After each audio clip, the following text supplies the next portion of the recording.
state senators just voted to increase pay for court-appointed lawyers. But that may not end the work stoppage we've been reporting on. WBZ's Louisa Moller is live at the State House tonight. And Louisa, the lawyers involved in this work stoppage are actually angry about the deal. David, Lisa, there were a couple dozen of them here today, and they are livid, in part because they're only getting a fraction of the raise they wanted, but also because they say they've repeatedly reached out to House and Senate leaders, and they were never given a seat at the table.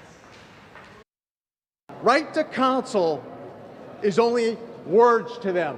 They don't understand that. They don't understand the Constitution, and they certainly don't understand the hard work that bar advocates do day in and day out throughout this Commonwealth.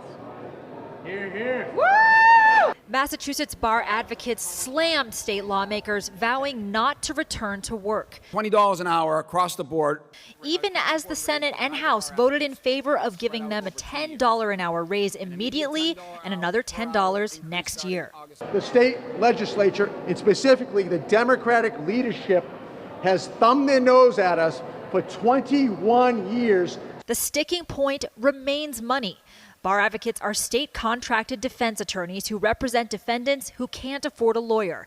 And in late May, some stopped showing up to work, demanding a $35 an hour raise to the $65 an hour they currently make.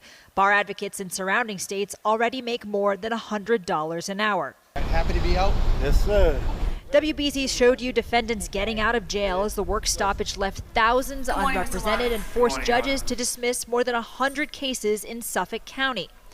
Now, the legislature's plan would also put $40 million towards hiring 320 more public defenders.